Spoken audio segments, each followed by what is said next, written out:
Welcome to the Deep Dive. Today we're tuning into the local Miami music scene, and we're using this great resource you shared, MiamiBeat305.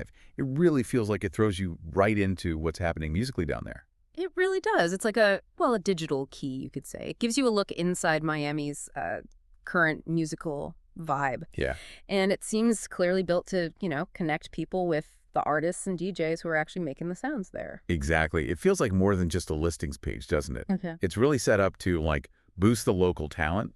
You can find blog posts, check out upcoming gigs, discover artists through profiles, listen to mixes, catch interviews, even watch videos. Right. So our plan for this deep dive is basically to explore this site together and hopefully get a real sense of Miami's music pulse right now.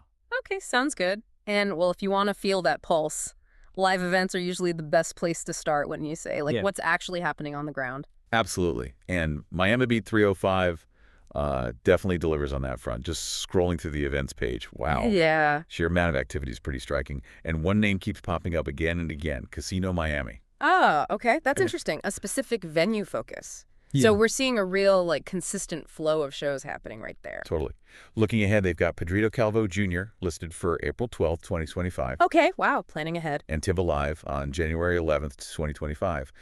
But even just looking back at, this year, 2024, Casino Miami was just constantly hosting acts. Right, I saw that too.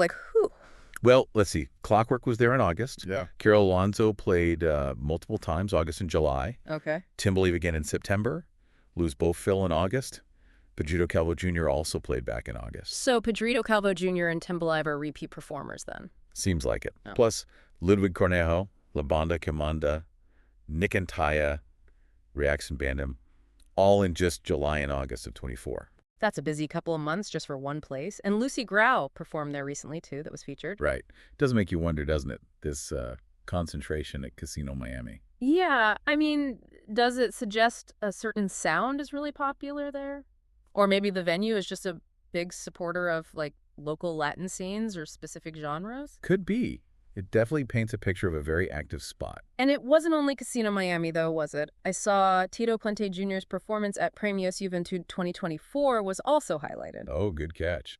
Yeah, so artists getting exposure on, bigger stages, too. It's not just one venue. Right. So looking at all these events, what's the main takeaway for you? What picture does it paint? For me, it's that combination. The sheer volume at Casino Miami suggests a real hub. But also the variety of names. Some I recognize, some are new to me. It feels like a healthy mix, maybe established acts and up-and-comers sharing the same stage. Yeah, I get that sense too. It feels vibrant. And, well, seeing all these event listings naturally makes you curious about the artists themselves, right? Exactly. And the site helps you with that. They have a whole artists section. Right. Let's see who's featured there. Okay, so we've got Lionel Zuniga listed. Yeah. Luz Bofill, there he is again. Definitely a prominent name on the site. Pedrito Calvo Jr., him too.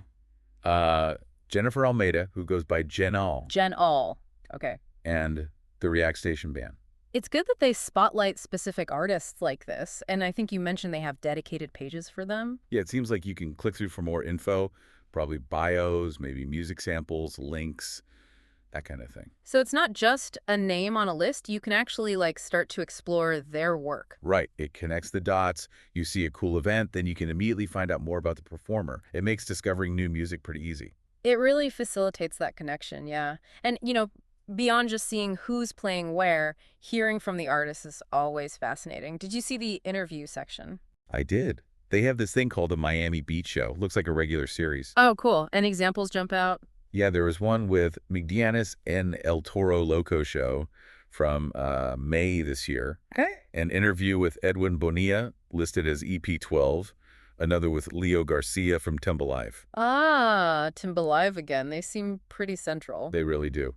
And Paola Guanchi was episode 11. See, that's fantastic. Those interviews give you context you just don't get otherwise. Totally. Hearing them talk about their music, their influences, what the Miami scene is like from their perspective, that's gold if you really want to understand the community. It's like getting that backstage pass, Yeah. hearing the actual conversations. Exactly. And if you just want to, dive straight into the sound. And they got that covered, too, with the mixes section. Right. What kind of stuff is in there?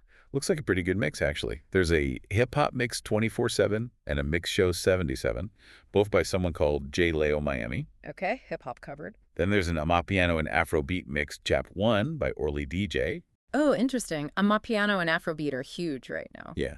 And another mix show 75 from a DJ Alex Gutierrez. So definitely some variety in the DJ mixes offered. That's a great way to just sample the vibe, isn't it? You can put on a mix and get a feel for what DJs are playing locally. For sure, like a sonic tasting menu for the Miami scene. Yeah, nice way to put it. And, stepping back for a second, the website itself is pretty well organized, I thought. I agree. It's really clear with those categories. Blog, events, featured, artists, mixes, interviews, videos. Makes it super easy to find what you're looking for. You're not just wading through a huge mess of content. No, definitely not. And that organization kind of highlights their mission too, doesn't it? Their tagline is supporting local artists and DJs. Right. That frames everything. It feels like it's genuinely built for the local community. Yeah, it doesn't just feel like a business listing site. It feels like an active supporter. Like they actually care about promoting these artists. That adds a layer of authenticity, I think. You trust the information a bit more when you feel there's a real passion behind it. Definitely. So, as we kind of wrap up our look at Miami Beat 305, what are the big takeaways for you? What does this tell us about Miami's music scene today?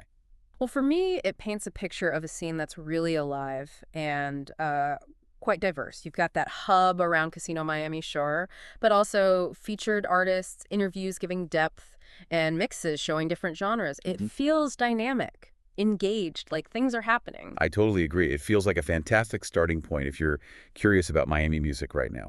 You can find artists, find gigs, get a taste of the sound. It's all laid out pretty well. It really shows how valuable a dedicated platform like this can be for, nurturing and showcasing local talent. Absolutely. And it makes you think, doesn't it? Looking at this window into Miami, what's going on in your own local scene? Like what musical communities are around you?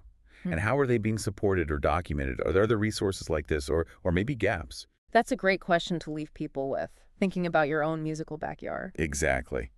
Well, this has been a fascinating dive. Thanks for exploring Miami Beat 305 with me.